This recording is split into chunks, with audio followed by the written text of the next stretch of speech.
And it seems like an appropriate response from God would be, dude, you broke a pot. I just asked you to drop a vase. That's all I was wanting to do. The problem would have been solved.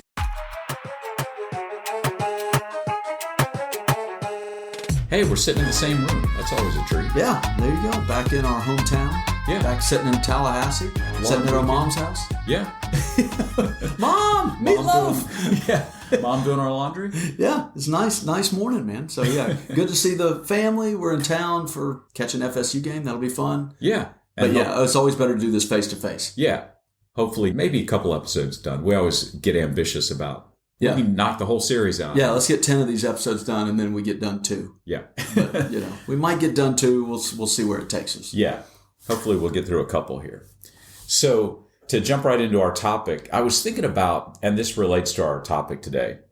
There's a tie in here. So, I was thinking about when we were in Delphi and we were headed to Meteora.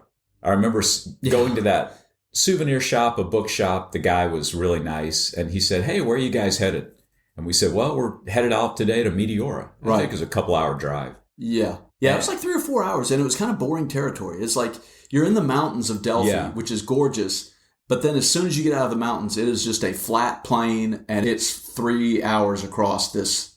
Oh, yeah. You could see the mountains way off in the distance, but it was just a long, boring drive. We had seen pictures of Meteora, and I remember driving through this just flat plain thinking, I think we may have taken a wrong turn or something. Yeah. I thought we might be lost a little bit. This looks nothing like the destination that we saw in pictures, but it got us there. Yeah, no. But one of the neat things was the guy said, well, if you're going to Meteora, he said, you ought to stop by Thermopylae. Yeah. And both of us just looked at each other and we thought, oh, yeah. Really? Yeah. That's on the way? Yeah. I've seen the movie.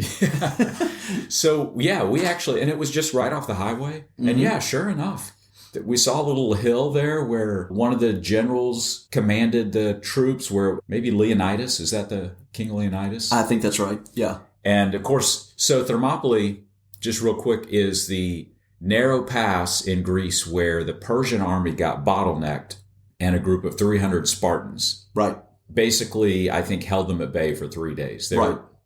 Because they held them in a pass. And at the time, and you can really see this even today, the jagged mountains are on your right. And while at the time they made it clear that it was the sea was to your left, and the sea's backed up now, so it's not. Yeah, the shoreline would have been 100 yards closer than it is today. Right. And so you're in this little narrow pass, and it is this little kind of rocky outcropping flat area that kind of shoots through there. And that was the bottleneck where the 300 defended against the Persian army. Yeah. And because they couldn't surround them, right? So yeah, it's that famous story. And it felt like a little bit, when we pulled up, it felt a little bit like a tourist trap. Yeah. Because it was kind of just a dirt parking lot and a kind of a janky little museum. But the museum was actually really cool. I mean, they showed us a little video. Yeah. Very helpful. And then we went and kind of hiked up in there and saw the hot springs. And anyway, it was very cool. They had a big statue, if I remember, of a Spartan warrior. Right. To kind of commemorate the spot. Yeah, it was definitely it was a treat to be able to get off the beaten path and find that when we weren't planning it. Right. And that happened a lot to us on our travel days. Yeah. It's like, I don't know if I would have traveled 2 hours to go see it. Yeah. But since it was on the way, it was like, it was just kind of a big bonus. And I immediately went home back to the States and had to watch 300 once again. You did? Yeah. Oh, yeah. I had to watch it again. Well, I'd seen it, and it was actually cool, but I appreciated the movie 300 the second time I watched it. The first time I watched it, it was kind of, it's a weird movie, I thought the same thing. It's a little bit dramatic. It's a little bit, I don't know. It's kind of creepy. And the camera shots were strange. And anyway, but the second time I watched it, it occurred to me, it's like, they're trying to visually capture the idea of a myth. Yes. And so they're showing this weird dramatic, what we look at is like, why are they being so dramatic about this? And why are they, the spray painted abs, and why are they kind of going over the top with all this visuals? And it's like, because that's what mythology is. It goes over the top with the description of things so that the reader captures and understands the deeper meaning. Yeah. Yeah. And I think we kind of have that in Judges. Yeah, actually, I thought the exact same thing this morning. We didn't plan that. We didn't plan this, but I actually thought the same thing. So I had the same experience when I watched 300 the first time. I didn't really like it. I thought, man, this is so over the top. This is a famous battle. They didn't need to create monsters. And the Persian king, Xerxes or Darius, I forget which one. Yes. Was larger than life. But then I saw probably the same thing you did, which is an interview with the director who basically said, well, we're really trying to pull the mythic story out of that. And the more I thought about that, it made sense then why they shot it the way they did. But then I thought this morning, that's what I think Judges is doing. And it may be a helpful way for people to try and understand that Thermopylae 300 was an actual historical event. Right. But it had such greater mythic overtones. And the movie tried to capture that. Right. And if you're a historian watching that movie, you're rolling your eyes thinking, come on, Xerxes wasn't 12 feet tall. Yeah. You know, like you said, they're monsters and you could get hung up on, well, there were no monsters there. Yeah, why they have to make this into a comic book. Yeah. And this was an actual historic event. Let's be historically accurate. And I think you're exactly right. The director is sitting there saying, no, I'm trying to visually capture the narrative myth. Yeah. And transport us there in that aspect. And I think you're exactly right. When we talked about Judges, we sat up until midnight last night talking about Gideon. And I do think that there's something about Judges that has this mythic quality. And there's these kind of strange, listen, we said this from the beginning. When you read Judges, there are plenty of times where you're saying, what in the world is this part of the story? Yeah. I do not remember this. And there's all these strange little quirky qualities to the book that when you sit down and read it, you catch. And it's almost like, I don't know what to do with this, so you move on. Let me move on to Samson. You know, at least I know that story, right? Yeah. But what we were talking about last night is when you have these little quirky qualities, it's an invitation to dig. And what you and I were coming up with last night, we were like, man, there are so many threads to be pulled, so many ties together through these oddball, quirky. We were saying last night, look, we're going to have to figure out how to keep this podcast to under 4 hours. I don't know. Yeah, okay. This would definitely qualify as a long form 3-hour podcast, but don't worry, we're going to try and keep it. Yeah. Don't turn off yet. Yeah, that's right. Although here's a pro tip. I've learned this recently. If you're listening to a long podcast and you increase the playback speed to like 1.25. Sure. Sometimes got it down to 45 minutes. Yeah. So anyway. And you can listen a lot faster than you can speak. Yeah, exactly. So you can actually pick it all up. Don't do that with Ben Shapiro, but you can do that with other podcasts, right? Yeah.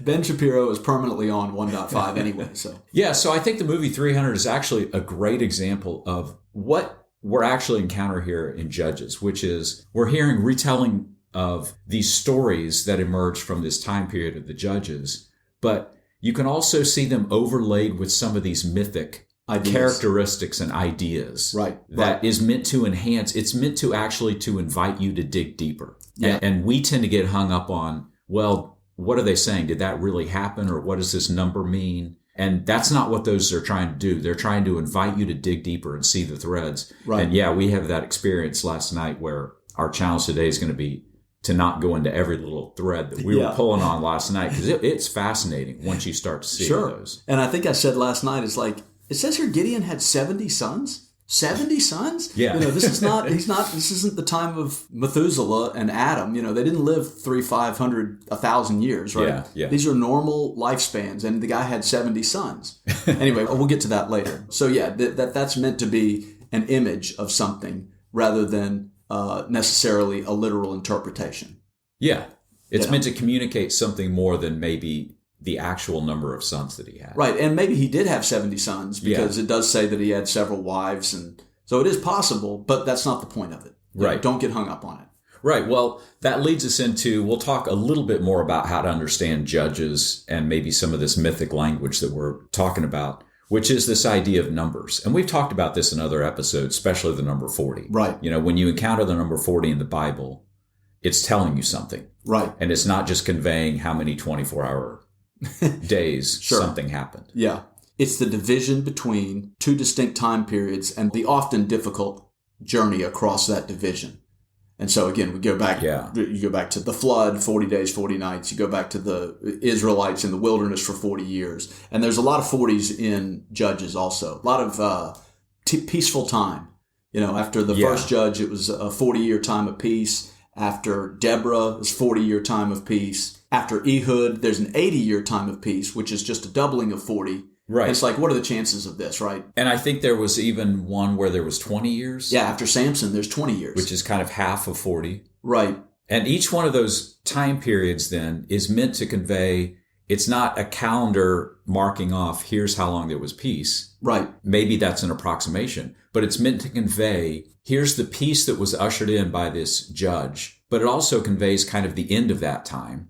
Right. Because yesterday, I think we were joking, because year 41 then comes. And what does that mean? There's no more peace. So 40 also is anticipating something on the other side of this time period. Right. You're leaving something behind and anticipating what's to come. Yeah. And it's that journey in between. Yeah. Right. And it's why scholars try to take the literal numbers of Judges and they have problems fitting it together, saying, well, there's too much time here. Yeah. You know, the time in between the Promised Land, Joshua, and the monarchy is too much time. And it's like, well, because we're not necessarily talking about literal time. We're talking about symbolic time. Yeah. A symbolic time of peace. Yeah. I've seen commentators try to finagle how all these events happened with the time periods that they're talking about in Judges, how it all crams into basically a period of, I think, of 150 years or something. And there's a lot of finagling going on unnecessarily. Right, because you're just missing the point of it. If you're missing the point. Yeah. So that's kind of this idea of 40. You see that number often in Judges. Another number you see a lot is 30 sons. A lot of people had 30 sons. And you, of course, mentioned Gideon had 70 sons. Right. But you see these multiples of 30. And we'll see that today with 30, with 300, with the number 3. Right. Even 30,000. Mm-hmm. So there's something to that number going on with 30 as well. What's the significance of 30? Or 3? Because I'm thinking of 3 days in the tomb. I'm thinking... 30. So the best explanation I heard was that 30 is basically something like a full measure. So if you have 30 sons, you had a full family. You had a full, complete family. Well, yeah, you did. And the number... Trust me, my family was full at 2. Yeah, okay. I had 2 kids and it was full. Well, according to the Bible, you fell short by about 28. Yeah, so. That's right. But when something numbered at 30, it was to convey like this was, how would you say it? Completion? It was kind of maybe a completion of your family or a completion of a clan. Or it was a large enough, we might say today it was a quorum, There were enough people that whatever this counts. Something like that. Okay. And if you think about it, another number is 70. So Gideon had 70 sons. Right. And I think you'll see that number elsewhere in Judges also, which the number 70 is an assembly. Okay. Yeah. Because, I just think of 7. It's a derivative of 7. So 7 is the perfect number. Yeah. Actually, 7 is a covenantal number. I kind of learned that here recently. Okay. We don't have to go there. But 7 being... Intuitively, you're like, well, 7 is the perfect number, so 70 must be some kind of perfection. But you're saying it's an assembly. Well, yeah. All throughout the Bible, when you see the number 70, you're talking about the gathering of an assembly. And, of course, the divine assembly that we've talked about before. Sure. The table of nations, the 70 nations. Yep. Right? And so this number 70 became synonymous with the gathering of an assembly. Okay, well, that's going to make sense later when we talk about Gideon's 70 sons. So we'll encounter that with Gideon's 70 Okay, yeah, sons. That makes sense. I like that. Okay. Another one, I think you pointed out that the number 11, or again, a variation of 11. Yeah, sure. Occurs. And we were thinking that 11 is basically one shy of 12, which that wasn't our big insight because that's just math. Right. But no, it's an incomplete 12. It's an incomplete 12. Right. And of course, 12 would be... The 12 tribes, the 12 disciples. There's something complete about the idea of 12. And with the repetition of the number 11 throughout Judges is a not so hidden meaning, maybe, that... Conveying an overarching theme of the book of Judges, which is... that Israel is incomplete at this time. Incomplete. They're falling short. Yes. Right, of the intended 12 tribes. And so when you see numbers like 22,000 or something as simple as 11, what you're seeing is a derivative of 11 that's sort of conveying this idea of incompleteness. Yeah. And a lot of that is just the story of Judges. Israel is forming, but it's not quite there yet. And it's a rocky road to get there. Yeah, that's right. So those are some of the things... There's a lot of other numbers there, and if you read Judges through, you'll see these same numbers repeated. And it's a clue to pay attention to what's going on because they're trying to tell you something. Right. No, they definitely are. You ready to start talking about Gideon? Yeah, let's do it. Well, everyone knows the story of Gideon if you went to Sunday school. Sure. But you want to kind of, Sunday school The version. Sunday school version? Okay, Yeah. So what I remember about Gideon is what he was called by God to overcome their oppressors, the Midianites, and Gideon had a little bit of a weak faith, and so he had to kind of test God. He's like, okay, prove to me that this is what you want me to do. So he lays out the fleece, and I forget how it worked out, but basically he laid out the fleece and the ground was wet and the fleece was dry, or the fleece was wet and the ground was dry. Yeah, that's right. Yeah, so he had this test for God, and he got up and the test was proven, but he wasn't satisfied with that. And he turns around and he says, okay, I believe the first time it was the fleece was wet and the ground was dry. And so he's like, okay, I want to flip-flop this. Let's mix it up. Now I want you to have the ground to be wet and the fleece to be dry. And he wakes up the next morning and there it is. So that was always the Sunday school example of a weak faith, right? So he had a little bit of a weak faith, but he got over it. Yeah. God proved himself. Not even I would say in some versions I heard, not even necessarily a weak faith, just a kind of a verification, a testing of God. Yeah. So sort of testing out God. Are you sure this is what you want me to do? And so then, of course, he gathers up his men. He has too many, and he has 32,000 men, and he tells some of them to go home if you're scared. Yeah. A big group of them leave. 10,000 of them leave. And I wouldn't have remembered these numbers, by the way, if I hadn't just read it. So I am including the numbers. If you don't know the numbers, don't feel bad, because I didn't. I had to look it back up. And there is significance to all these numbers. But 10,000 of them go home. That leaves 22,000. There's our 11 derivative. Leaves 22,000 that are there. And then he does this weird thing about have them all drink water. Yeah, that's what I remember from Sunday school. And the way they drink water matters. That narrows them down to 300. So with those 300, he goes out to fight the Midianites. He surrounds them. The big wild military tactic is that they all have torches. They're hidden under the pots. The clay jars. Yeah, the clay jars. Yeah. And when I give the signal, we're going to break the clay jars. They're going to see all these torches. They're going to hear the shattering of the clay jars. And we're going to let God do his thing, right? Yeah. And of course, the Midianites get up and freak out, and they start killing each other for some unknown reason. They start slaughtering each other, and nobody had to raise a finger or pull out a sword to do anything against the Midianites because they did it to themselves, right? Yep. And there's this big victory, and so therefore Gideon is a hero in the faith, right? Yeah. End of story. End of story. Yeah. Let's hand out the lemon cookies and the grape juice. Truly mythic story. They surround the enemy with 300, and they break the jars and yell. And don't they sound the trumpets as well? Oh, yeah. They blow the trumpets. They blow the trumpet. And victory achieved. Yeah. Everyone goes home and lives happily ever after. Yep. There you go. Brilliant. So that's probably the version that a lot of people have heard. Mm-hmm. Or if it comes to mind, unless you've just been reading through Judges, you go, yeah, that's pretty much the story, isn't it? Right. Well, I think as you and I were studying the story of Gideon, I don't know.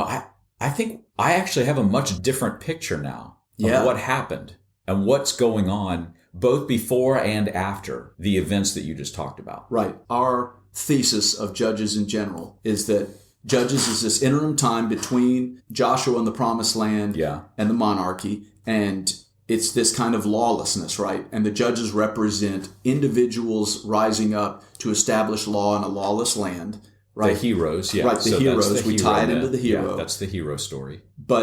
And we're clear about this, they all do it imperfectly, right? Deborah is the closest to the ideal. Yeah. But then we kind of step down over and over until we get to Samson, who's really a bit of a mess. Yeah. And so Gideon is not quite the perfect hero that the Sunday school story might represent. Right. And it's more than just the weak faith at the beginning and testing God. Yeah. It's like, there's a pretty clear narrative through this story when you read chapters 6 through 8, the beginning of Gideon all the way to his son Abimelech. Which actually is chapter 9, so it's 6 through 9. Right, yeah. Carry that story through and you are going to see a little bit different picture of Gideon. Right. He has his heroic moment. He does have his faith in God. He is used by God. But overall, he's not the ideal judge. He's not the ideal image of the hero. Right. That we want to believe. Which he more actually resembles you could say, the realistic and relatable idea of the biblical hero, which is the flawed hero, right? Yeah, sure. And I think sometimes, we joke around the Sunday school version. Sometimes you're left with the image of, here's a hero. What a great guy he was. Right. And that's not the full story. So let's start, let's start pulling this story apart. Yeah. All right. So let's start at the beginning with the story of Gideon. Okay. And the real story. The real story. What was the VH1 show? Behind the Music? Yeah, there was, I was thinking, there was always a tagline of, now we're going to tell you the real story. Right. Behind the legend. You right. know? You think you know what Def Leppard was really about? Now we're going to tell you the real story. Yeah. All right, so here's the real story of Gideon. We'll start off in chapter 6, and we start off with that famous line. I told you, they say this 7 times. 7 times, okay. In the book of Judges. The people in Israel did what was evil in the sight of the Lord, right? And the Lord gave them over to the hand of Midian for 7 years. So we're back to that idea. We're doing evil in the sight of the Lord.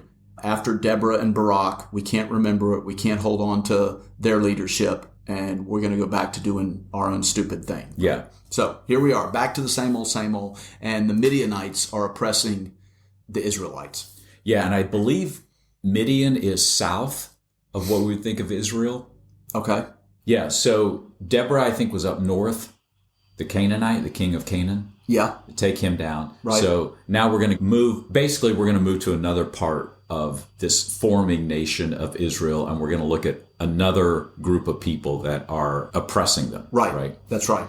And I think we can't read through all this because it's like 4 chapters long. But basically, you get the idea, if you skim through the first part of Judges chapter 6, that they're trying to raise their crops, they're trying to harvest, and that's going to play into the story a little bit. And because of the Midianites raiding their fields, the Israelites basically have to live in caves up in the mountains. Right. They have to kind of sneak down, harvest some crops, pull them back up, hide out. So that's the situation we find when Gideon comes on the scene. Right, yeah. The first mention of Gideon was beating out wheat in the winepress, which is not where you beat out wheat, right? Yeah, that would be a little detail easy to miss. Yeah. You don't beat out the wheat in the winepress. And it says that he was doing it to hide it from the Midianites. Okay, so that's the first mention we get of Gideon. Yeah. Is that he is kind of processing this wheat in the winepress to hide it. And so right off the beginning, we've got this idea of Gideon's people being oppressed, that the wheat is being stolen from them, their crops are being raised, and he's in hiding. So we got this small picture of this guy kind of hiding in a corner. That's where we get introduced. And there's so many threads through here. We're not going to have time to get to them on this. But one of the threads you will see is pay attention how often Gideon is found at night in the shadows, hiding somewhere. Right. Making himself small. Yeah. Making himself hidden. And he actually will say that here in a minute. So that's our introduction to the person of Gideon. And then immediately we kind of have this angel that shows up to him and calls him mighty man of valor, right? That's the way he addresses him. And Gideon, of course, pushes back on that idea and is like, who are you talking to? Yeah. Turning around, looking around, is like, what are you talking to me? Yeah. Right. And he says, why are you calling me this? I am of the tribe of Manasseh, the smallest tribe. I'm of the least of my father's house. So he's like, I'm in the weakest tribe. My clan is the weakest. And I'm the least in my father's house. So why in the world are you calling me man of valor? Yeah. So there's that interesting contrast there where the angel said, and it's also interesting, the angel Lord says, mighty man of valor, when he's hiding out in the winepress. Right. Yeah. It's almost like, are you taking a stab at me here? Yeah. There's almost I think he almost probably took that as a little jab. Like if you found me hiding in the closet and you said, hey, brave man, what are you up to? You know? Right. Or you say something stupid and I go, yeah, way to go there, Einstein. Yeah. I'm not actually comparing you to Einstein. Right? Yeah. So there's maybe a little bit of a stab there that he took. I don't know. Right. And right off the bat, we see Gideon diminishing himself. Right. You get an insight into how Gideon views himself. Man, I'm having to hide out in this wine press. Right. I don't have a great family reputation. I'm the least. Maybe he was the youngest of a bunch of brothers or something like that. Right. And so, when this angel shows up and says, hey, mighty man of valor, he's like, man, quit making fun of me. Yeah. Give me a break. Yeah. Right. So anyway, so there's this little conversation between him and the angel. Let's talk about the angel for a second. Okay, yeah. So one thing to pull out of here is the angel, Judges 6 verse 11 says, the angel of the Lord came and sat down under the oak. Okay, so now that's interesting because this is the second time you see an appearance of a judge-like figure under a tree. Right. And it's like one of those things that, why do you mention that? Why do you mention that it's under an oak? Or why do you mention that it's under a tree? Because I'm sure there were trees everywhere. Yeah. But you're right. It's a representation of something. Yeah. So Deborah judges under the palm of Deborah. Mm-hmm. So probably a very large, prominent palm. And that was the recognizable place where she passed judgment. Right. Or, we talked about bringing order out of chaos. That's kind of what the judges do. Right. And so it's interesting then, not to be missed, is this big tree here. It talks about it in terms of like it's probably a big tree that everyone knew about. Right. And so it's not uncommon throughout the Old Testament and actually in mythology in general of large trees were sacred places, right? And in the Bible, you see that play out in terms of they become this kind of place of judgment. Well, I mean, okay, so a tree has got its roots in the earth and it reaches toward the heaven. And so there's this image of sort of the mountain, the tower, right? Sort of this rising up, this connection of heaven and earth. Yeah. And we're not just coming up with this. This will actually play out a little bit later in this story. Yeah. But yes, you're right. The image of the tree. You don't want to miss that. Yeah. So that's one of the things I want to point out before we move on. So the angel of the Lord shows up under this tree.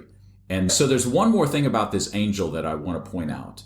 So it says the angel of the Lord. And I think when we hear that, we go, okay, an angel showed up. Right. But in the Old Testament, there's something a little bit more going on. When it specifically calls out the angel of the Lord, you very quickly see the person all of a sudden communicating with the Lord himself. Yeah. And you see that here where in verse 11, the angel of the Lord shows up under the oak. And then verse 14 says, the Lord turned to him and said, go in strength. Right? So all of a sudden he's talking to God here. And that's an important pattern that you see throughout the Old Testament, which leads you to believe, or I would say would lead us to believe, that when an angel of the Lord shows up, it's actually the physical manifestation of God. Right. And in the New Testament. Sure, which would be Jesus. Would be Jesus. Yes. Right. So was he conversing with Jesus? Yeah. Yeah. And so I would say what he saw, the angel of the Lord under the tree, what he saw was Jesus appearing in the Old Testament. No, I think that holds. You see this several times. An angel of the Lord appeared, and then you hear that the conversation is him speaking directly to God. Yeah. And when he tests God, when we get to that fleece story that we talked about, it says Gideon asked God. Yeah. It says Yahweh. Throughout the next several verses, he's conversing with God. Right. Not just an angel. Right. And you're like, what happened to the angel? Yeah. It's what like, happened to the angel? The angel just disappeared. Yeah. And it is. It's a foreshadowing of this is an angel of the Lord, but yet somehow it is the Lord. And so with the New Testament lens, we look at that and say, yeah, that makes perfect sense. Yeah. Jesus is God. He's just the physical human manifestation of God. Yes. Right. So one more verse here, and then we can move on, because verse 22, I just saw this. So when Gideon realized that it was the angel of the Lord, he exclaimed, alas, sovereign Lord. So all of a sudden there, he's talking to God again. I have seen the angel of the Lord face to face. Now that doesn't make any sense to say, I've seen the angel of the Lord face to face if you just saw an angel. Okay. So the angel of God, or Yahweh, or Jesus, however you want to say that going forward, tells him basically, I need you to tear down your father's altar to Baal. And so he says so the first interaction is not the fleece, is not telling him to destroy the Midianites, although he does say that God's about to use you. The first instruction, and this is kind of often overlooked, or at least I don't remember this in the Sunday school story, is tear down your father's altar to Baal. There's a little strange detail, several of them right at the beginning, when he tells him to tear down the altar to Baal. He says in verse 25, he says, take your father's bull and the second bull, 7 years old. Which, like, that's a little bit of a strange detail. It's like, what does that mean? Take two bulls, and in a moment, he's going to sacrifice the second bull after he creates the altar to God. But it's this kind of weird things, like, it's a strange detail that might be intended as a sign, I think. And the first bull, it clarifies, is his father's bull, right? It says, take your father's bull, Joash. And then the second bull, and some other renderings I kind of read in, said that it's not a 7-year-old bull. It is a bull that's been fattened for 7 years. And so it's like a fully grown. Yeah, and again, this idea of 7, it may not be literal 7 years that they've been feeding this bull, but it is a bull that is completely fattened, which means a bull that is prepared for sacrifice. And so, so a commentary that I was reading was that this might be, the first bull is his father's bull. The second bull might be the town's bull. The town has been feeding this bull, preparing it for sacrifice to Baal. Okay. Yeah. Okay. So he says, take these 2 bulls. Use your father's bull to pull down your father's altar. Yeah. And then we're going to sacrifice the second bull. Okay. Yeah. So anyway, it's an interesting idea because, well, I'll come back to this in a second. Remember this, but it's another symbol of using the pagan and repurposing it for the holy. Yes. Okay. Yeah. Because in the very next verses, it says, tear down the altar, but use the stones. Use the stones to create another altar. So repurposes the stones. Yes. To Baal. Right. So we're repurposing the bull from Baal to something holy. We're repurposing the stones from the altar to Baal to create an altar to God. And it says that specifically use the wood of the Ashtoreth pole that you've cut down and use it to fire the altar. Yeah. So everything that was set up for pagan worship to Baal suddenly becomes, you could say, sacrificed to create a proper sacrifice to God, because it actually says, there's a phrase in verse 26 that I want to point out, because the angel of the Lord says in verse 26, then build a proper kind of altar to the Lord. Oh, okay, yeah. So it's that idea of take what was given to Baal and now make a proper sacrifice to Yahweh. Yeah. I'm going to teach you basically how to make a proper sacrifice. Okay, yeah. Which is a cool concept when you read it in this Old Testament story. But if you imagine me saying, hey, we just bought this Church of Satan. we have this Church of Satan up the road. They've gone bankrupt. We've acquired their building. Let's open a church there. You'd be like, that might not be the best idea. Let's reuse the bricks. Let's reuse all the elements of First, this. let's get a priest to... Right. Yeah. Throw a little holy water on it. Yeah. And then let's repurpose it and paint the walls and let's have church there. You'd kind of think, that's probably not the best idea. That seems a little creepy, right? Yeah. And it is, I think, in the modern context. But in the ancient context, I think what it's saying is overlay the pagan. And we've said this before. A lot of the Old Testament can be understood as overlaying the pagan stories with the correct story. Yeah. And so, again, to go back to this idea of myth, don't get hung up on this idea, these stories are fake, or, the Greeks made up their stories, so the Israelites created their stories. It's like, no. It is a recognition of let's overlay the pagan story with the correct story. The narrative matters. We're going to use some of the elements of that narrative, but we're going to repurpose the pagan stories, except we are going to tell the correct story using the elements of the pagan story. Yeah, I think that's key. Yeah, and you see that in this sacrifice. It is interesting. It's like tear down the Asherah pole and use it for fire for a proper sacrifice. Tear down this altar to Baal and use the stones, repurpose them for a proper sacrifice. Right. Take the bulls that have been fattening for 7 years. It's interesting, that idea that the Midianites oppressed them for 7 years, and these bulls had been prepped for 7 years. It's like everything was coming to a completion for this offering to Baal, and the angel of the Lord or God steps in and says, no, I'm going to repurpose this for the proper sacrifice. Right. It's almost like the bull was being held for the day of deliverance. Something like that. The day that the Midianites are gone and we're finally rid of them, we're going to offer this bull to Baal. Yeah. Because he's who did it. Right. And it's this, it's this heavenly battle mirroring the earthly realm. Yeah. So Gideon does this. It's worth pointing out that he does it at night. Right. Because so we see, again, we see the smallness of Gideon. Right. Hiding out because he's worried about how this is all going to be received. Mm-hmm. And then what happens? How's this go over with the town people? Yeah, it does not go over well. It says the men woke up and they want to kill Gideon. They're like, what in the world? Who's done this thing? Yeah. Who tore down the altar to Baal? And they want somebody to pay. And they know that Gideon did it, so they drag him out. And they basically threaten to kill him. And Dad steps in. I love it. The mighty man of valor's dad steps in. Right, which I think is kind of interesting because Gideon tore down his father's altar. They were his father's altars, yeah. Right. So his father had to have some inkling that this wasn't right. Yeah. Hey, my son is actually, maybe it's that idea of my son is actually mustering up the courage to do the right thing here. Yeah, I can see that. Yeah. Okay. So that's interesting because we're going to get into a little bit of a disappointing son-father combination later. But but right now, for this moment, it's almost like Gideon's father, he might be thinking, look, I'm not thrilled that you tore down my altar, but you stood on your own 2 feet. You made a call on your own. I'm proud of you. And so I'm gonna defend you. It's something like that. Yeah, I think so. Okay, because that's not just a one-off theme. That's going to keep going. Yeah. Okay. There's a theme through here. So daddy has to step in and basically tells the people that want to drag his son out and kill him, will you contend for Baal? He asks them a question, right? Yeah. And he's like, hey, are you going to do Baal's dirty work, right? Can't Baal handle himself? Which is interesting because, again, it's his dad's idol. Right. And dad somewhere has enough sense to say, hey, if this Baal god is all powerful like we think, can't he handle himself? Yeah. Let him take care of his own business. Yeah.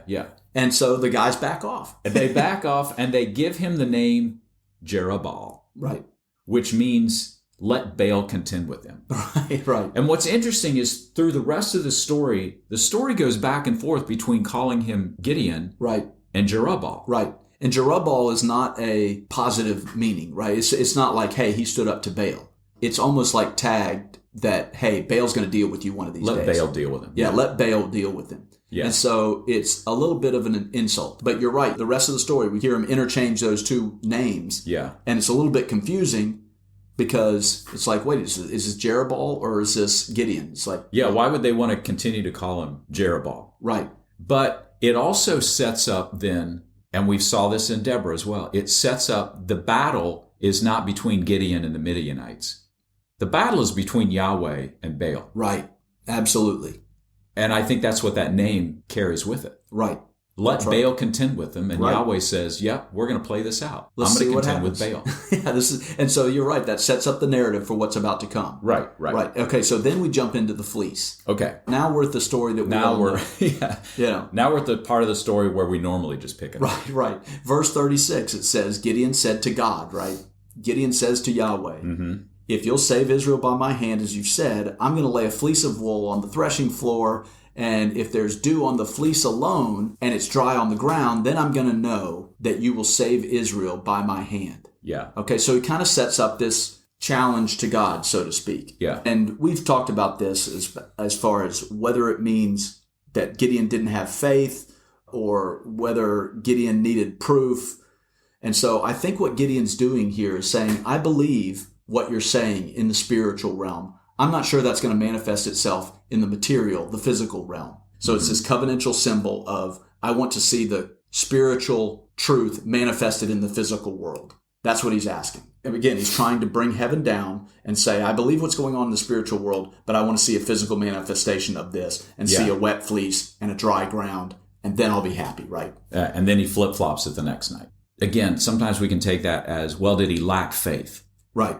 But I also heard some wisdom from one of the Desert Fathers, I think, but may be wrong about that said, look, if you're wondering if God is telling you to do something, God understands if you're asking for confirmation, right? Because the alternative is, and we've all been there, is God told me to do something and I'm going to run off half-cocked and do it. Right. And it's like, man, maybe you just had Indian food last night. Right, which we did. And, I had weird dreams all night. So God told me to do all kinds of things. Well, it might be some prudence in saying you might want to test some of those just to be sure, right? And God understands that. I kind of like that wisdom from wherever I read it. Yeah, but that's almost like saying, I really don't want to talk about this anymore, right? And it's kind of bulletproof too.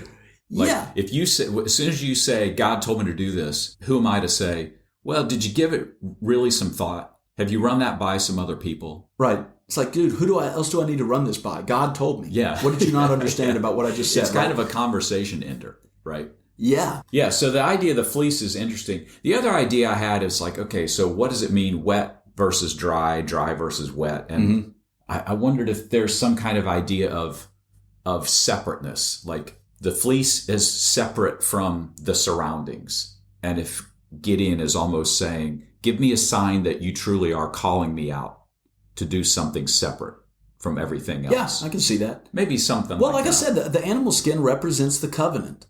It's a covenantal symbol. Yeah. And again, to contrast it with the fig leaves of Adam and Eve. It's like, why were the fig leaves not good enough? Well, because there needed to be a sacrifice to cover it. And so there's going to be these animal skins. Well, now we have this kind of reoccurring idea of the animal skin being separate from the surrounding nature around it. The ground, the dew, the leaves and the ground around it. And so he wants to see this separation. He wants to see this division. I think that's right. Okay, I like that. And then, of course, he says to God, listen, don't be mad at me, right? Don't let your anger burn against me, but just speak once more for me, right? So he says, do this one more time for me. And he says, let's flip-flop it. Now I want to see the ground wet and the fleece dry. And I'm not sure why there's a flip-flop, a mirror image, but that's where it's like, it's even Gideon recognizes, okay, I know that you did this for me the first time. Don't be mad at me. I just need one more time, right? Yeah. We see the insecurity, the reluctance of Gideon. Yes. I think that's what it is. It's the smallness. Yes, the smallness. Yeah, I think that's actually a theme, the smallness of Gideon. Yeah. And we see that in a lot of these, but I think that's what's going on with this fleece. Right. I'm still unsure of myself. I think you might have the wrong guy, God. Let's keep going with this. Right. God, of course, proves it to him. The ground is wet, the fleece is dry, and then we jump into chapter 7. Yeah, we get to the battle. Where it says, then Jerubbaal, and then in parentheses says, that is Gideon, for those of you who didn't read the previous chapter. For those of you just joining us. Yeah. Right, that's right. So now we've got this dual nature in the name. Then it says that he rose early and he joins his army. 32,000 men, right? Is where we start off. He had put the word out and 32,000 men responded. Right. And then right at the beginning, he offers it to the men. Hey, listen, if any of you are scared of the Midianites, it's okay. You can go home. And right away, 10,000 of them bail. Which is kind of funny because he sends out word and says, hey, we're going to fight the Midianites. And the first thing he does is said, if you're scared, then go home. And 2/3 of them go, well, yeah, I'm going to go home. Right. And maybe... Why answer the call if as soon as you're given the opportunity to go home, you go, yep, I'm out of here. Yep, thanks. That's all I needed. Right. Do I get credit? I get credit for this, right? Yeah, I showed up. Can you punch my parking pass? Yeah. So there you go. 2/3 of them are already gone. Now we're whittled down to 10,000. Yeah. Okay, then we get to this strange thing that we talked about earlier, that we're going to narrow the group down even more by the way they drink. Yeah, the Lord says to Gideon in verse 4, there are still too many men. Which is interesting because later on it will say the Midianites and the Amalekites were, I think it says, thick as locusts. Which, again, so it's a formidable army that the enemy is putting together. And God's response to Gideon is, look, you just sent 2/3 of your men home, but there's still too many. And I'm thinking, if I'm Gideon, I'm like, are you sure about that? 10,000 versus the herd of locusts. I can still recall those guys. Yeah. Right. I can still recall those guys. I'm sure I can get them back, Yeah. So God tells Gideon, this is how to whittle this down, right? And this is where we get this weird, take all the men to the brook and watch them drink. Right, the water test, right? Yeah. And you and I have heard different things about this, about what this means. Kind of the general Sunday school consensus is that if you bent down and you lapped up water directly out of the stream or the brook, then send those guys home. But if you cupped your hand and you brought water up to your mouth, then you're kind of still aware of your surroundings. Yeah. You are drinking, but you also are ready for battle. So some kind of indication of these guys were more aware, these guys were ready, these guys were smarter. Yeah, that's the common explanation. Right. Yeah. But why doesn't that work? So first of all, I think that's interesting because God is clearly not trying to gather the best warriors here. Right. And in fact, if you look at the theme throughout Gideon, it's always like Gideon's, I'm the least, I'm the lowest, right? Right. So I don't know why in this sense that God would want to pick out the best elite warriors when actually they don't do anything. All they do is drop a jar. Yeah. If you're capable of breaking a pot, you're in our group. If you hold this and drop it. Like that's really all the qualifications here. So I don't know that it makes a lot of sense once I really start thinking about it, that he's trying to identify those warriors that are truly ready for battle because of their alertness and their awareness of their surroundings. Right. That sounds good, but it almost is like we're trying to come up with the rational explanation. It's trying to look at this story rationally and say... Yeah, I think that's right. Yeah. It's missing maybe a mythic meaning. Yes, it's zooming right past the mythical explanation and saying, well, what's the rationale? Why would this matter, the way they drank water? And somebody came up with the idea as well, if you use your hand, then you're ready for battle. Yeah. And that sounds good as a rational explanation. But again, and it kind of makes sense. Okay, fair enough. I'll jump on that. Sure. But again, I think you're trying to dig too rational into a story that's meant to be symbolic, or at least the symbology of the story, right? Yeah. What is the purpose of the way they drink water? Why does that matter? I found it convincing because most are going to give the explanation you just gave. Right. There's a couple of ones that are out there. One interesting one that I found convincing was this idea of bowing down, right? The people who bow to drink out of the brook. Right. And there's something about that's what Baal worshipers do. And it's almost like you quickly identified those who it was a little too easy for them to just quickly bow. Right. They had been doing this a lot, right? Yeah. Well, twice in the explanation it says, everyone who kneels down to drink. So it's not just... So there is this, it's in the specific words. And really the phrase is like bend the knee, right? Right, yes. So the people that put their hands to their mouths were 300 men, but all the rest of the people knelt down to drink water. So it says it twice. Yeah. It's like it confirms this idea. You're a little bit too quick to bend the knee. Yeah. And there's some verses throughout the Old Testament that talk about, you don't really see Israelites bowing down in the way that they're talking about, but there is some kind of making prostrations and bowing down. Mm-hmm. But I also found another place in the Old Testament where this phrase is used, 1 Kings 19.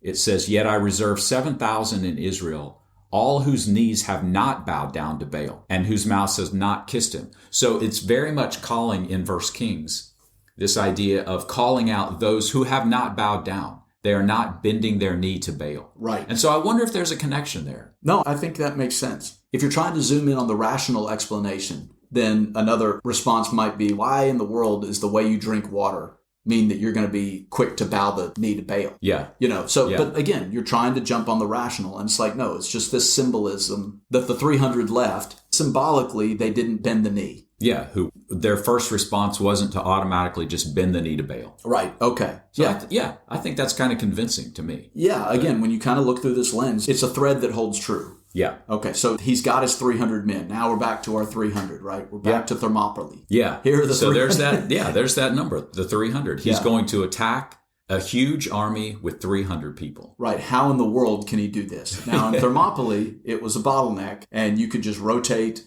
10 or 20 soldiers out front and give the other ones to rest. Yeah. You can't be surrounded. You've got hills on either side. At least that's the way the movie portrayed it. And our mighty warriors are going to stand up against a massive army. Yeah. That's not how it happens here in Judges, though. No, and very much like what happens with Deborah as well, because again, you're seeing patterns here. Mm-hmm. God basically says, look, let's do things this way, and you won't have to lift a sword, and I'm going to deliver this army into your hands. Right. So here we come to this unique strategy. But before this, and this is a kind of quickly overlooked part of the story, it's right in the middle of it, there's this strange dream, right? Yeah. Gideon's still afraid. Yeah, because it's interesting because it says God came to him during the night. The Lord said to Gideon, "Get up and go down to the camp. I'm going to give it into your hands." But then he says, if you are afraid to attack, go down with your servant Purah and listen to what they're saying. So God comes in and says, you're still scared, aren't you? Yeah, I've got the people narrowed down. You're sending men home. Yeah. But you're still terrified, dude, aren't you? And again, this happens at night. We find Gideon always in the dark, hiding, always tentative, always a little bit scared. Right. Always in the shadows. Yeah. Well, it's the smallness of Gideon. And I don't necessarily mean that a total rip on him, but I do think that's a theme you see. You see the smallness of Gideon. Yeah. Well, I mean, listen, we've all been in situations where we're in over our skis. We're in too deep, and I don't know how to get out of this. We've all had that kind of anxiety where we're like, oh, man, how am I going to pull this off? But we've all felt a little inadequate at times, and I think Gideon is kind of representative of that. Yeah. So he goes down to the camp, and he hears two people in the camp recount this weird dream. Yeah. This is a little strange. It took us a minute for this, but I think we got somewhere on it. We did, yeah. So here's one saying, "I had a dream. A round loaf of barley bread came tumbling into the Midian camp. It struck the tent with such force that the tent overturned and collapsed. And his friend responded, 'This can be nothing other than the sword of Gideon.'"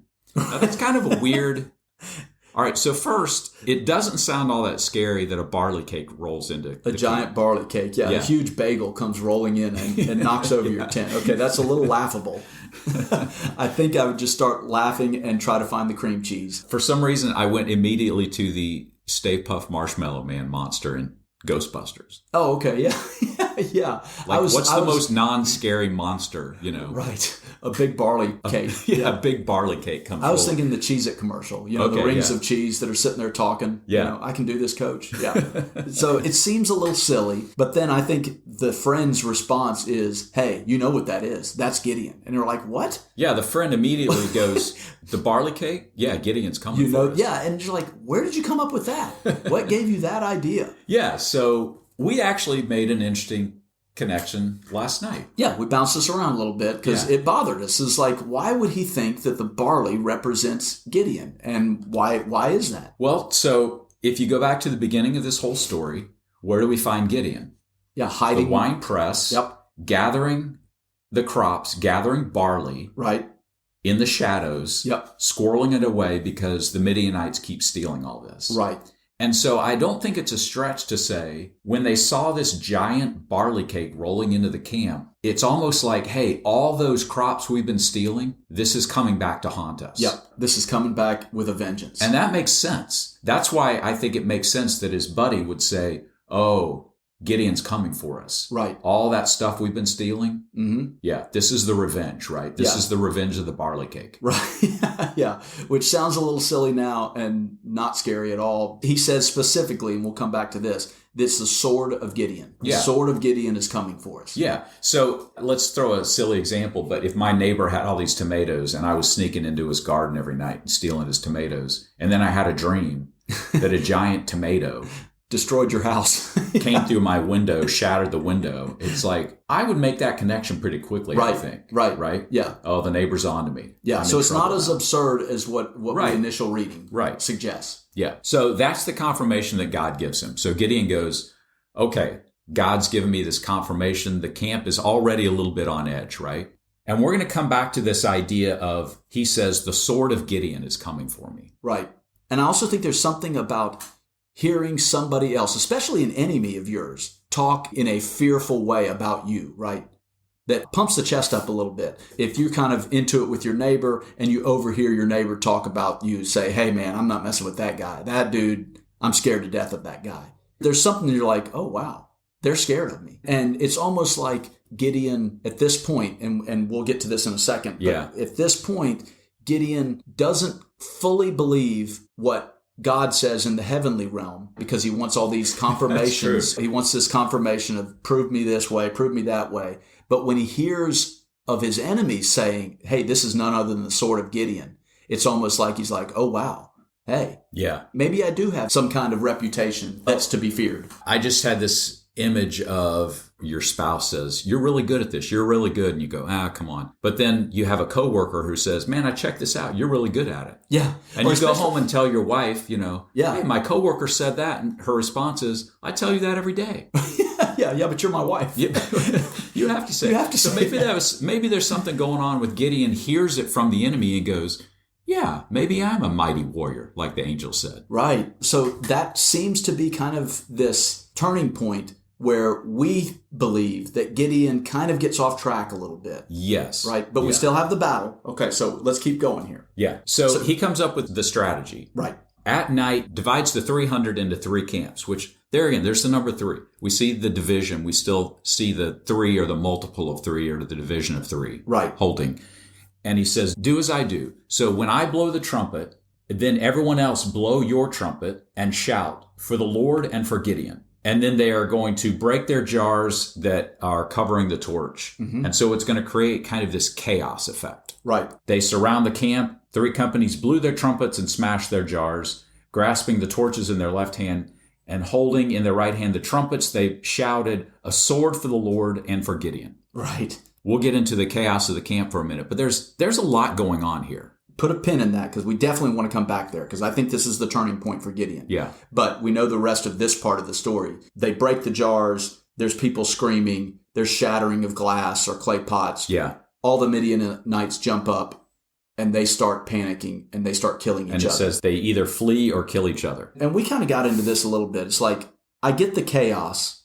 I get that it's dark, but what in the world makes all these Midianites just start pulling their swords out and slashing their brothers and slashing their tent mates and start stabbing people? Yeah. What do you think is causing that? Again, 300's not nothing, but when you have an army of 10,000, I don't know what the torches represent. If you were to see torches and breaking glass off in the distance, I've heard before that, well, every torch represents a company of right. So there was men, this illusion that there was a lot more people than there were. Right. And I'm sure there's something to that. Yeah. But the mind is going to create all this chaos and all these monsters out there. Yeah. Who knows what's out there? It's like it could be dragons out there.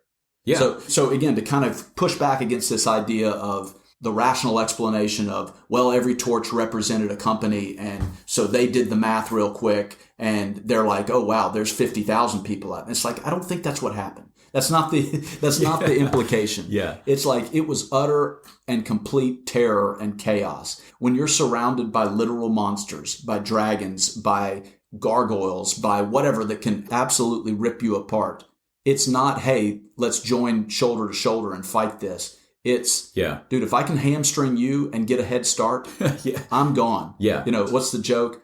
I don't have to outrun the bear. All I have to do is outrun you. Yeah. Right. Yeah. And so I think that's what's going on, and it's complete chaos. And I don't necessarily think that they thought that they were fighting the Israelites and they just happened to be stabbing their buddy. I think they were actually turning on each other. Well, so a couple things. The guy who interprets the dream would lead you to believe that they're already on edge. Oh, yeah. So there's already foreshadowing. And again, this is not Gideon's coming for us. Well, there was that part too. But this is Gideon's God is coming for us. Right. Because again, this is God versus Baal. Right. And so, I think this isn't just Gideon's out there. It's what kind of supernatural beings and monsters might he be summoning up? Right. I remember a friend of mine let me borrow their cabin for about 10 days. It was great. But it's the first time I really had taken an extended time of solitude. And this cabin was out in the middle of nowhere. And if you're used to living in the city, man, when the sun goes down out in the mountains. Yeah, a lot of weird noises. It's dark. Yeah. And I remember the first couple nights, I'm hearing all kinds of weird noises, like probably bugs the size of small animals banging against the window and a little weird noise. And my mind is not going, that's probably just a friendly little chipmunk. My mind is going, what on earth kind of monster is on the deck right now? Yeah, it must be a polar bear. I'm sure. The only logical explanation, is it's a demon dog, prowling around. And that's modern day. Sure. And you're in a cabin. Yeah. They're in a tent. They're in a tent. And in the ancient world, the safety of a city or the safety of a camp very much represents, okay, this is what is known, and outside is what is unknown. Right. And odd things happen in the wilderness, and then you throw darkness over that, and God knows what's out there, right? Right. Yeah, a common theme throughout the Bible is the safety of the walled city. Yeah. And the danger of what's in the wilderness. Yeah. Because strange gods exist in the wilderness. Yeah. All right, let's cover one more interesting thread through here and why we say we see a change shifting here. Yeah, let's go there. And then there's a couple more parts. We may have to skip through that pretty quickly. But it's interesting, this idea of what was yelled, right? The sword of the Lord and Gideon. Yeah, because the first time I read that, I'm like, that's a little strange to yell for the Lord and for Gideon. That's what Gideon tells his men to yell. Yeah, Gideon actually tells his men to yell for the Lord and for Gideon. Right. Which already is a little bit of a kind of a red flag for me, because I'm picturing myself saying, hey guys, we're going to go into this battle and I want you to yell for God and for JR. Yeah. It's like, well, that seems a little self-serving, But okay, whatever. Maybe it's representative of something. Yeah. So we kind of dug into this idea, and what we saw as an interesting connection is that Gideon tells his men to yell for the Lord and for Gideon. Mm-hmm. But what the men actually yell is a sword for the Lord and for Gideon. Yeah. Like, why would they change that? And to take one more step back, if you go to the dream that they had in the camp, it said this can be nothing more than the sword of Gideon. The sword of Gideon. We already hinted at that idea that may have planted something in Gideon. Right. The sword of Gideon. I like the sound of that. Yeah. I like what I'm hearing. Yeah. So we see this progression from the sword of Gideon, and Gideon says, okay, shout for the Lord and for Gideon. And what it ends up being shouted is a sword for the Lord and for Gideon. So all of a sudden, the sword of Gideon becomes inserted here. It's kind of taking on a life of its own, isn't it? This myth of Gideon is really starting to snowball. And so it starts out with something simple, like for the Lord and for Gideon. So it's not just for the Lord. It's let's share this glory. Because you talked about the heroes in the Greek myths saying that the purpose of their conquest is for glory, for self-glory. Right. Yeah, that's how you become immortal in Greek myths, is you glorify yourself. Right. You don't give credit to the gods. You glorify yourself. Yeah, the gods and help you become a god. But you're claiming glory for yourself. Yeah. Yes, and you see the opposite in the Old Testament. Right. And you see this back, again, we keep saying back to Deborah. Because it's tied to Deborah. That's right. Because it's very much tied to this, and we'll see it tied throughout Judges. But God wants glory for himself. And for those who are willing to follow and obey God, he is willing to share glory with us. Right. I think that's a fair characterization. But first, God wants you to give it goes back to the proper sacrifice, right? Yeah. You give proper glory. You give God his due, yeah. Right? You give glory to God. Right. And in fact, I think it says this in the New Testament, Philippians, let any kind of self-glorification come from the fact that God is willing to share his glory with you. Right. You're not asking God to share his glory with you. God imparts that on us. Yeah. So I don't think we're reading into it. You may disagree with us, but there's a little bit of Gideon starting to insert the sword of Gideon. Right. In here, right? Well, I think the proof is that things go downhill for Gideon. This is the end of the Sunday school story. He defeats the Midianites. But if we keep reading, it's not a great look for Gideon. Right. So we're going to see the sword of Gideon mentioned one more time. Yep.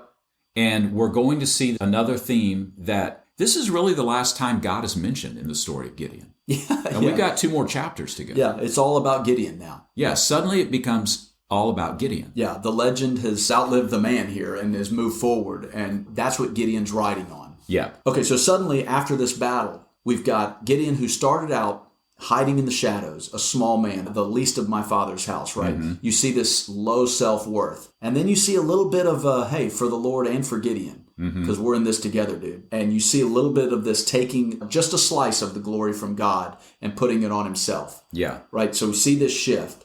And then we go on into Judges 8, and we see a little bit different Gideon, right? Yeah, suddenly we see 2 Midianite leaders captured, Oreb and Zeb, and they're executed, put to death, right? And then we see Zeba and Zalmunna, right, who are also Midianite leaders, I believe. And Gideon, in the act of chasing them down, he actually goes through 2 cities, right, and says, help me chase them down. And both cities deny them. Right? Yeah, do us a favor, man. Read Judges 8, because we are skipping some stuff. Some of these details. For time's sake, yeah. I mean, once you have your eyes open to the symbolism, there really is a lot in Judges 8. But yes, he goes through a couple towns. Yes. Of his tribes, right? Israelite towns. Yeah, and so his response to both of these is interesting because they both say, no, we're not going to help you. So, for example, verse 7 in chapter 8, he says, just for that, when the Lord has given Zeba and Zalmunna into my hands, I will tear your flesh with desert thorns and briars. All right, put a pin in that and remember that. We are coming back to that. Then he goes up to another town called Peniel, and they deny him too. And he says, when I return in triumph, I will tear down this tower. Okay. Now put a pin in that. Thorns and towers. Thorns and towers. Okay. And then we see Gideon chase them down. He has this interaction with the 2 kings of Midian, Zeba and Zalmunna. And this is interesting too, but I'll just point out that through all of this, we don't see any idea that Yahweh told Gideon to do this, or Yahweh told Gideon to threaten these towns. Mm-hmm. Suddenly we see the smallness of Gideon going around executing kings, threatening towns. Yeah, right? And it's one thing to chase down the kings of Midian. There's a whole change in personality here. Right, but it's another thing to roll through your countryman's town and to say, help me or else. They don't help him, and so what we see Gideon do is we see him defeat the kings of Midian, but then he does make good on his promise. He rolls back to those towns and does exactly what he said he was going to do. Yeah. He tears down the towers. Yep. He drags the town leaders with thorns and briars. Yeah. And it even says in verse 16, it says, and he took the elders of the city, and he took the thorns of the wilderness and briars with him, and taught the men of Sukkoth a lesson. Pretty brutal. Yeah. For a guy who had to be convinced that this was a good idea at all just to show up and drop a vase in the middle of the night. Right? Yeah. Who never had to lift a sword, but now we're living on the legend of the sword of Gideon. And you're right that at the beginning, he's arguing with God. Look, you got the wrong guy. Okay. I'm not the one to do this. Yeah. So there's another interesting contrast that just occurred to me is the interaction with God where God's saying, nope, too many men, too many men, too many men. Send the ones home who are scared. Right. And suddenly the contrast to Gideon going into towns going, help me or else. Yeah. Like the whole pattern God was establishing is trust me with this small group of men, and I will deliver the enemy into your hands. And now we have Gideon shaking down fellow Israelites because you won't help me. Yeah, that's interesting. Yeah. God told him to pare down the men, and all Gideon is doing after the battle that is miraculously won is trying to build his army. Yeah. I want more men. Yeah, now I want to build a mighty army. Right. Yeah. So that's another image of this transition in Gideon's heart. Yeah. Yeah, he's a little bit a different guy. All right, so they capture the two kings. Let's jump ahead here. And then there's this really interesting interaction where they've captured Zebah and Zalmunna. Judges 8:20 says, turning to his oldest son, Jether, he tells his oldest son, kill them. Right, Gideon's oldest son. Gideon. Okay, we're talking about Gideon. Right. But Jether did not draw his sword because he was only a boy and afraid. So that's interesting, right? Yeah. So his son is also small. Is unsure of himself. Yes, the smallness of Gideon. For this. Yeah. Right? And so we have this image where Gideon looks at his lineage and says, it's time for you to step up. I've created the legend of the sword of Gideon. You can take this legend for yourself. And here are these captive kings. It's like, rise up with the sword and go stab. It's this image of, we've seen this in some of the movies where the hunters go out and they capture a stag and they hold him with ropes until the king shows up to lance the stag's heart. Yeah. Right. And it's a little bit of an eye roll because you're like, really? The king gets the glory here. But that's what you're seeing here. It's like, look, we've got these guys. You, son, jump up, do your duty, run this guy through. Yeah. And then you will now be the sword of Gideon. Yeah, so we see this motif of the sword of Gideon. And so the son doesn't want to do it because he's young and he's afraid, which again described Gideon through most of the first part of this story. Right. And then the Midianite kings look at Gideon. Yeah, no, this is interesting. I love this. He says, rise up yourself and fall upon us. For as the man is, so is his strength. It's almost like they see this chink in the armor of Gideon and they're like, why don't you do it, big boy? And listen. Mighty man of valor? Yeah. Why don't you draw your own sword? Right. We heard about the sword of Gideon. And listen, these are captive kings. This seems a little bit of, you don't want to antagonize the guy who's got you captive, right? And, of course, they pay for it, so Gideon does. He stands up and runs them through. Yeah. Kills them. And so, so we see, again, the sword of Gideon. So Gideon stepped forward and killed them. Right. So the sword of Gideon is now asserting itself, right? Right. And again, we don't see Yahweh through any of this anymore. We don't see Yahweh saying, yeah, go ahead and kill him. Here's what you're supposed to do. No, he's taken matters into his own hands. Yeah. He's built his own army or attempted to build his own army. He's trying to promote the sword of Gideon. He's trying to further his legend. He's trying to pass that along to his son, who's also too afraid because the apple didn't fall far from the tree. Right. And so he's afraid. And it's almost like Gideon recognizes, you're your father's son. You don't quite have what it takes. And of course, now we're outside of God's will, and I don't know how to bring God into this to lift you up the way he lifted me up. Mm-hmm. Right. And so he knows that his son doesn't have what it takes. Yeah. So he has to step in and do it. After he killed the two kings, it said he stripped the ornaments off their camels' necks. Yeah. Okay. So he's starting to gather plunder for himself. Right. Glory for himself. Yeah. Right. And then there's this really interesting, the Israelites say to Gideon, verse 22, rule over us, you and your son and your grandson, because you have saved us from the hand of Midian. Look at Gideon's response. I will not rule over you, nor will my son rule over you. The Lord will rule over you. But then he says, and I do have one request, that each of you give me an earring from your share of the plunder. So again, Gideon's now collecting plunder. Yeah. Give me what's due to me is the implication. So there's a couple things here. Let's stick with this idea of plunder for a second, and then we're going to get back to this idea of asking Gideon to be their king. Right. In the Old Testament, all throughout, when they're conquering the promised land, it's very important to give the hero's portion of the plunder. Now, in the Old Testament, the hero is Yahweh. Right. You got to see that connection. Right. So when they're making offerings, when they're dedicating the plunder, they're dedicating it to Yahweh, because in Greek myth, it would go to the hero, right? Right. In Odysseus, the Odyssey, it's very important for Odysseus to take his plunder home. This is all the spoils of war that I've earned. Mm-hmm. In the Old Testament, that goes to Yahweh.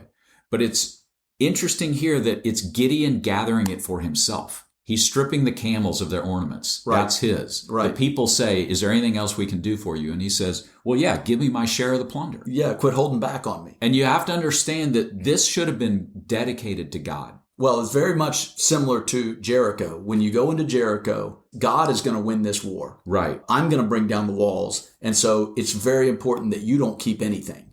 Everything is God's. Right. Kill all the men, women, children, cattle, right?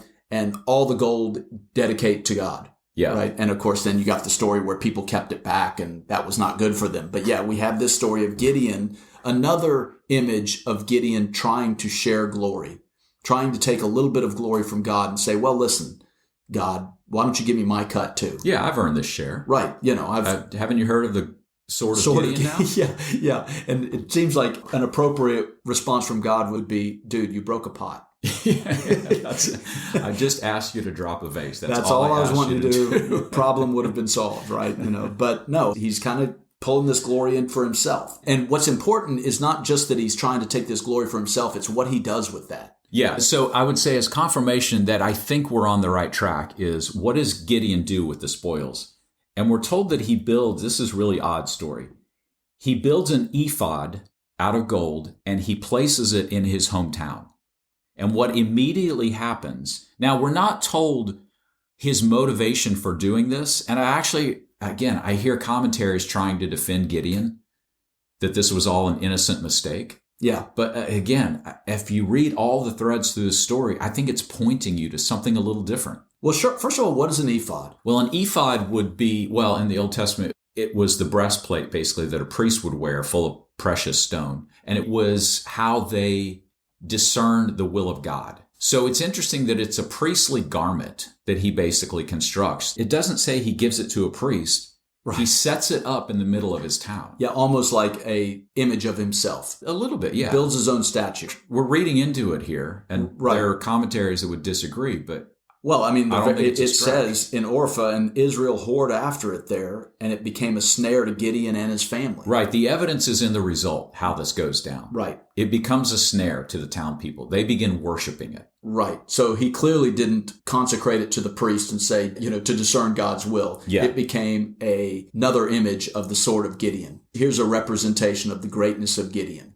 Right. And it became a snare for him and his family, right? Yeah. Okay. Yeah. So it becomes a snare to him, his family. Things don't go well. All right. So postscript then. Midian was subdued. It said, interesting, during Gideon's lifetime, the land had peace for 40 years. Don't get the idea that we're portraying Gideon as this really horrible character. No, he's just a flawed character. Yeah. I call him the flawed hero almost. Right. So there was peace for 40 years. It's interesting because it says he had 70 sons. He had many wives. He had a concubine in Shechem. That's going to play out. Very important. Right. Had a lady on the side. Yeah. And it said Gideon then passed away. He dies. But it says no sooner than Gideon died than all the Israelites again prostituted themselves to the Baals. And then the final postscript, which is, kind of sad. It says in verse 35, they failed to show any loyalty to the family of, there's that name, Jerubbaal. That is Gideon. That is Gideon, for those of you who aren't following. In spite of all the good things he had done for them. So you see this very mixed bag of the reputation of Gideon. Right. And really, the way I take all this is he did some good things. He conquered the Midianites, right? Mm-hmm. He initially responded to the call of God. Credit there. Right. But we don't see actually a very good reputation for him and his family. In fact, it says as soon as he died, the people kind of forgot him. Yeah, it's kind of not quite the hero story that we would have expected, or that maybe Gideon expected. Yeah. And we think it goes back to this moment where they asked Gideon to rule them. Yes. Now that's interesting. Yeah, because we look at this and it's like, well, man, no, Gideon humbly stepped down and said, no, let God rule you, right? But I think there's a little bit more to that. So this idea, it sounds like a good thing that he said, the Lord will rule over you. Right. There's no evidence throughout any of this that the Lord has been ruling over the people, that the people are responding or in touch with in any way of what Yahweh is telling them to do. He's been doing it through leaders. Right. And so I almost think when the people said, rule over us, I almost think it was an invitation, I think from God, to yes, this is what I've set you up for. Lead the people now. Yes. Lead them. Yes. Right? I've called you. You've stepped up. You've been used by me. Yeah. Now lead the people properly. And he doesn't. But yeah, and we think that it's clear that Gideon is a little bit reverting back to his original small self. You know, we talked about this idea of what they call the imposter syndrome. These people get elevated to these high positions and you are a little bit self-conscious about it and you look at yourself and say, why am I here? Why am I this instrumental figure in this? I'm just a guy just like everybody else, right? Hollywood people and politicians sometimes, they talk about this idea of imposter syndrome, where you've been elevated a little, you're in over your skis. You don't know why the people are holding you up as a hero. And you're just a little bit self-conscious about it. And I think you kind of feel that. And it started, again, we're not just making this up. I think it started with the fact that he looked at his son. He tried to pass the torch on to his son, and his son shrunk back. Exactly like he would have shrunk back when he was that age. Yeah. And they say it's in the words, you and your sons lead us. Not Gideon. Look, we don't care about your kids. You lead us as long as you're alive. Yeah. The people of Israel are saying, let's set up this ruler family, starting with you, and then let's carry it through your bloodline to your sons. Immediately following this story of where his son didn't step up. And it's almost Gideon recognizing that he's a bit of a fraud. Almost that makes him feel like the imposter. Like, hey, I bought into this whole legend of the sword of Gideon. Right. And this moment where my son shrinks back in fear. Let's be honest, I'm a fraud here. And so the people say, hey, you proved yourself, become our leader. And we think Gideon's response is, man, I'm a fraud. I'm not doing this. Yeah. And again, I think the proof is in the results. Is in the result, exactly. Right. At first glance, you're like, yeah, Gideon did the right thing. Don't glorify me, glorify God. Yeah. But I don't think that's really his heart here. I think it's like, I don't have what it takes. And it's almost like this idea of, hey, let God do this. You know, it goes back to that idea of using God to sort of get out of, you know, hey, God told me this. How do you argue with that? Yeah. Right? Hey, why don't y'all let the Lord rule you? It's like, well, who's going to argue with that and say, no, we don't want God to rule us. We want you to rule us, right? Yeah. I mean, there's silly ways that you think about that today. I can think of people who needed a job and you go, well, have you put resumes out? And you go, well, I'm just leaving it to God. You go, well, dude, you might want to submit a resume or two. Right. Also. Yeah. You know, and so it's one of those things that sound nice, like let God rule you. Right. But it's really shirking personal responsibility. Yes. It's a way to cast off your own personal responsibility. Yeah. And lay it at the feet of God. Yeah. And it's a little self-serving, I think. Yeah. And the truth is we don't really know what the intent of Yahweh is through this because, again, he's not speaking. There's no conversation between after him and the Gideon. dropping of the vases. Yeah. Yahweh's not really in the picture anymore. Right. You Okay. know? So why do we say that the proof is in the results? Well, there is a king in Israel, the only king that's mentioned in the book of Judges, right? We talk about Judges being this lawless time and there is no king and it's before. Well, we have a ruler here. And this is interesting. We've got a ruler in Abimelech, says that he ruled Israel for 3 years, but it's not Gideon's actual son. We're going back to the lady on the side. It's the concubine in Shechem, right? So it's not just a concubine. She's in another town. You know what I mean? If you got a lady in another town, that's not a good sign, that you're stepping out a little bit too far. So it's easy to stop reading the story of Gideon in chapter 8. Oh, yeah. You have to go to chapter 9 and read what happens next. Right. And we don't have time to go through this whole chapter. But to pick up on what you're getting at then, one thing I'll say is anytime in the Old Testament, even though it may have been permitted to take multiple wives and even have concubines, it never works out well for people. Right. So that's kind of the first clue here that Gideon is acting on his own, right? He's taken the plunder for himself. What does he do? He takes a bunch of wives, has a bunch of kids, and even has a concubine in Shechem. Yeah. The concubine's son is Abimelech. Mm-hmm. Now that's interesting because the quick version in chapter 9 is Abimelech goes to his mom and says, why shouldn't I rule?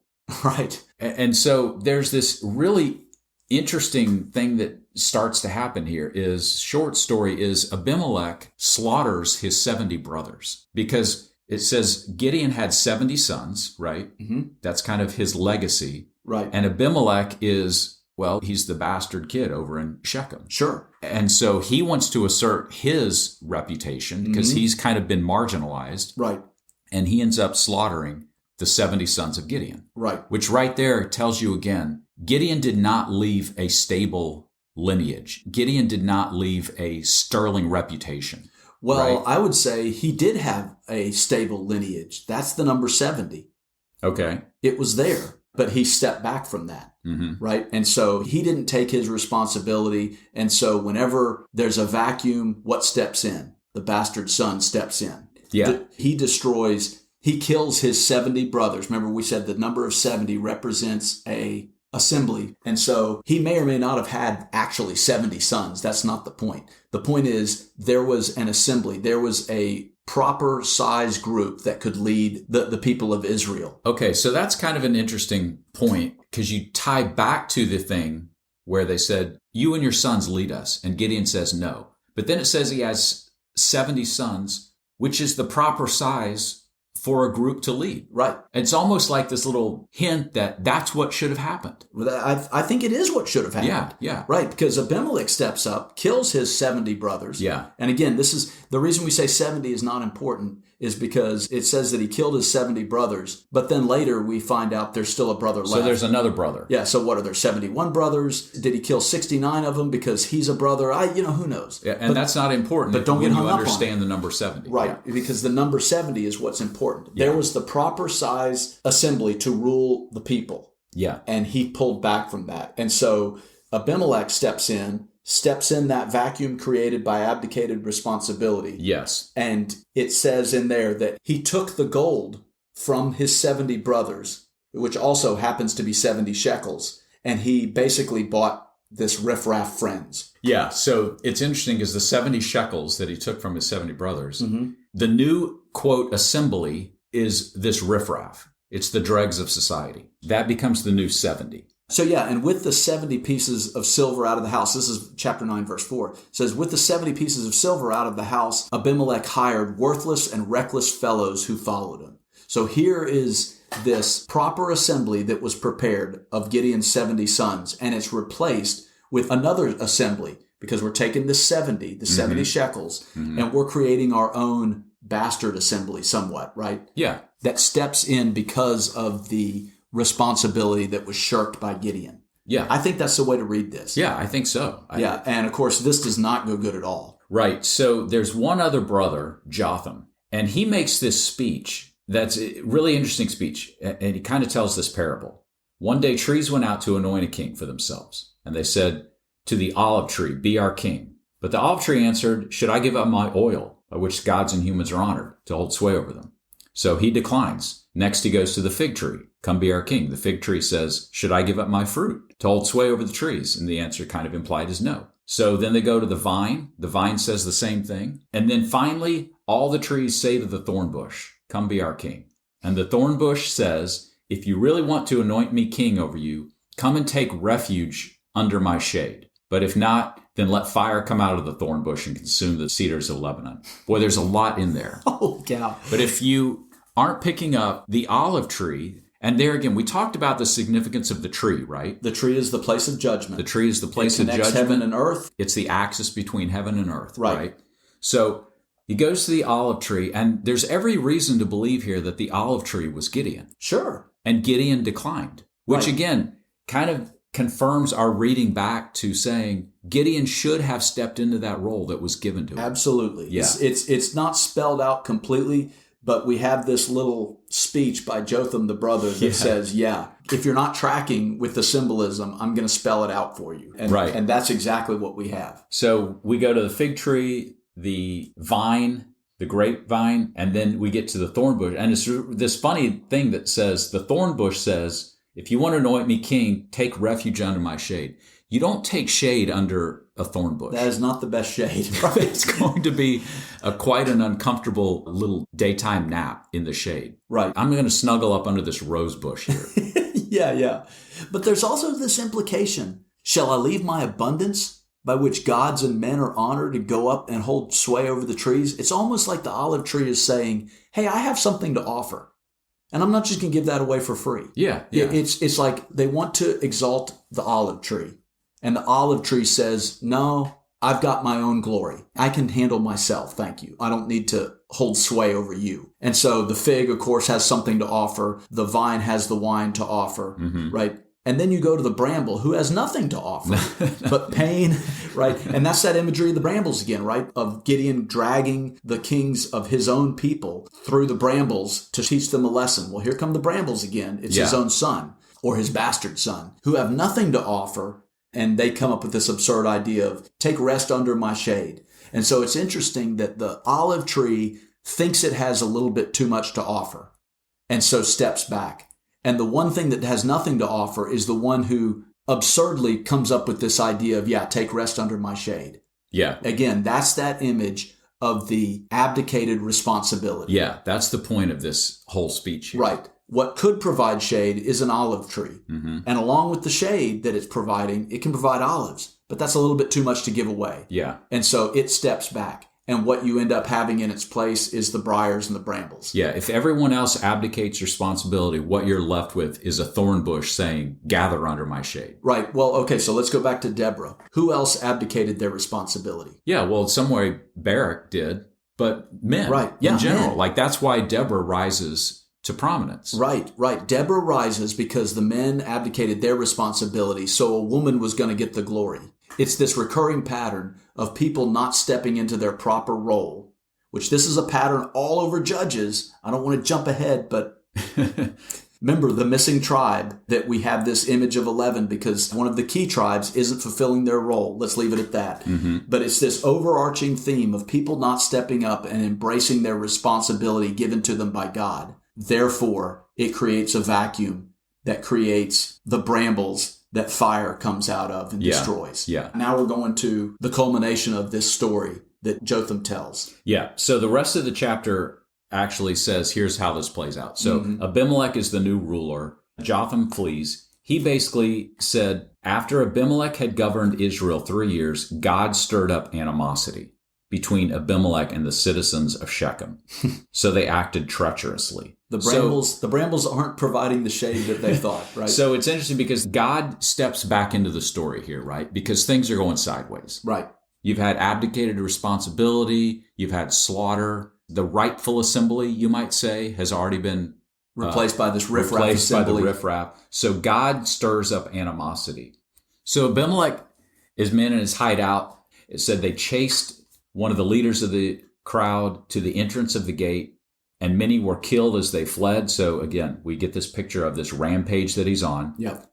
He divides his men into 3 companies. Now there again, we see Abimelech dividing his men into 3 companies. There's a mirror going on here. Yeah, sure. So this leads to a showdown where the citizens of Shechem gather in the tower. Yeah, they go to the tower for the stronghold. Yeah. There's that tower now. Yeah.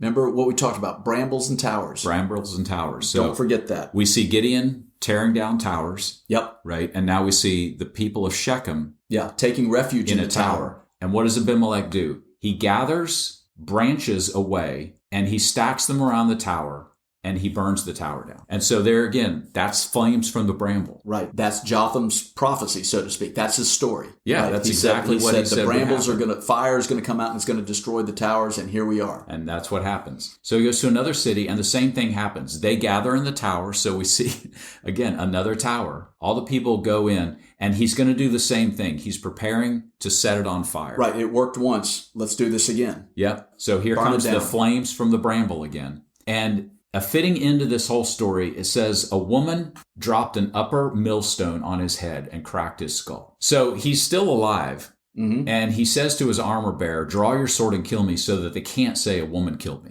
I love this. I absolutely love this. So here's this guy obsessed with his own false image to the point that he tells his armor bearer, hey, run me through with the sword because I don't want my legacy to be that a woman killed me. Yeah. Like, what's the alternative? Your shield bearer killed you? I died honorably. Right. And don't miss the irony that we're reading this story, and what is the legacy? That a woman killed him. Right. Yeah, here we are. We know the truth. Yeah, we know. So despite his attempt to alter his legacy and disrupt reality, to continue to hide in the darkness, it's in full view. A woman killed you. Yeah. Sorry, dude. That ties right back to Deborah. That's why you can't take these stories in an individual fashion. You can see these symbols all through it. The men abdicated responsibility. Yes. They turned into tyrants, and it was ultimately brought to an end by a woman. Right. Yeah. Yep. That's exactly what happens. Yeah. And so to wrap this up, I guess, there's so many things, but want to point out, don't miss this idea that Gideon threatened to drag the kings with thorns and brambles. And Abimelech becomes known as the thorn bramble. It's almost like a self-fulfilling prophecy that just happened. Right. Gideon tears towers down. Well, what does his son do? He tears towers down. And in turn, the tower tears him down. And in the and again, the tower represents the connection, the man-made attempt to connect to the heavens. In one instance, he tears it down. The fire goes up, it destroys, and then in the next instant, the judgment comes down from above. Yes, that's another and lands image on his head. You know, it's like, man, don't miss that because it's so... It's like a woman drops a millstone, but it's also the image of judgment from above. Yep. Yeah, is going to put an end to this. Yep. That's what it's going to take. Yeah. I think we really are on to something about Gideon is not the hero that we make him out to be. He's a flawed person. Yes. But at the end of it, I really do think there's something that's a little bit hard to see. But Gideon was supposed to step up and lead the people. I think so, yeah. And when he didn't, when he shirked that responsibility, his half-wit son comes in and screws everything up, which that's a common theme in mythology. That's actually a fairly common theme in the Bible. You know, the son of a great man comes in and monkeys it all up, right? Yeah.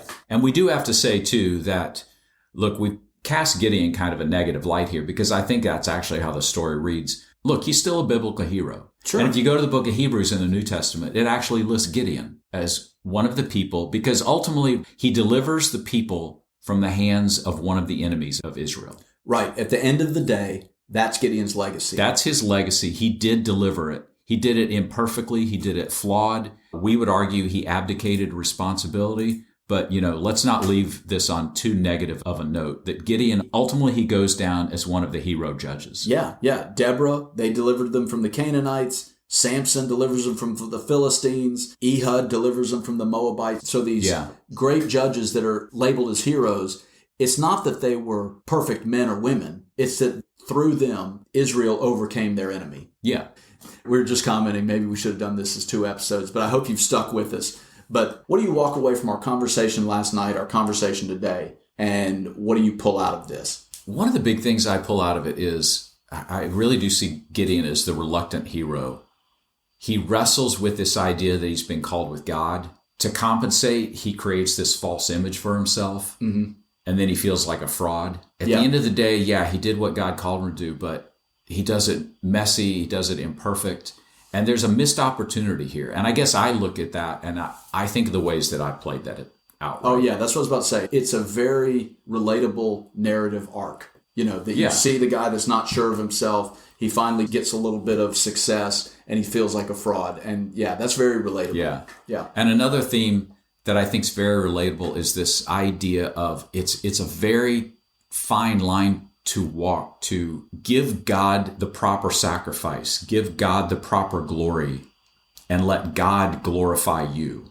It's the pattern in Philippians, right? Right. And not let that create this false image of yourself. Right. It's very difficult to start to receive some, we might say, positive feedback, glory about yourself. Yeah. And remain humble and go, no, that belongs to God. And let any glory come from God. Right. Yeah. Well, and not do that in a false humility type of way, but to be authentic. And I think Gideon's story kind of plays that out as well. Yeah. The authenticity matters. You kind of see this idea in the New Testament where it talks about tithing and it basically says, won't I give back to you tenfold? Yeah. And so you kind of have this idea of, okay, so I give my 10% and then what? I'm going to get back tenfold? Okay, sign me up for that. for that investment strategy, right? I can do that all day long, right? But the point is, God will share his glory, will actually share his glory with you, but it has to come from him. And if you give glory to God, if you give your tithe to God with the expectation, oh, this is a great investment, I'm about to get back tenfold.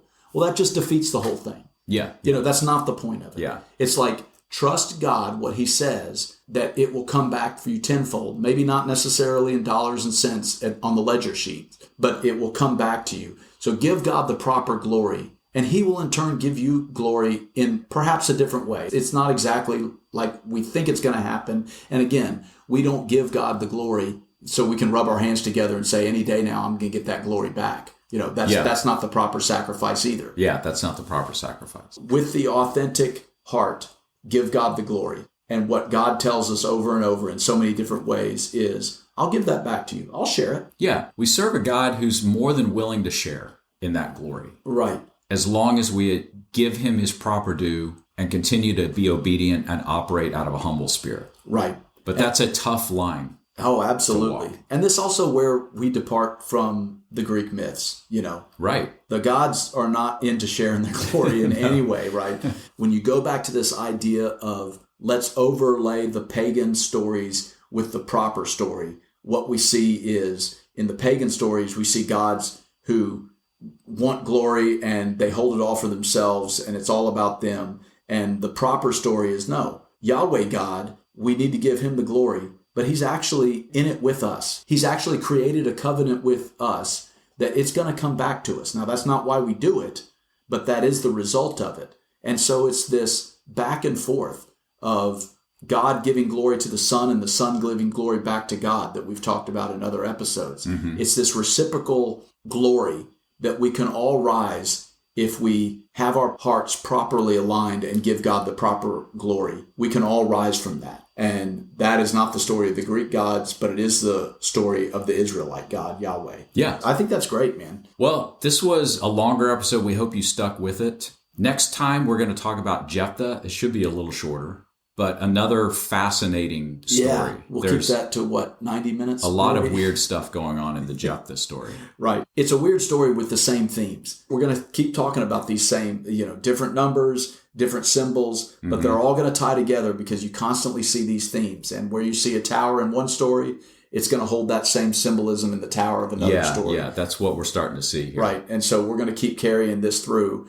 Man, the more we dig into it, the more threads we pull. So again, we encourage you to read chapters 6 through 9 and kind of draw your own things out. I would love to hear your thoughts because once you read this through this lens, there's so many things that can be drawn out. Like I said, we were sitting up till midnight talking about it with these light bulbs going off over our head constantly because you could see these connections. And so take a read for yourself, man, and let us know what you see because there's just dozens of symbols that we've missed.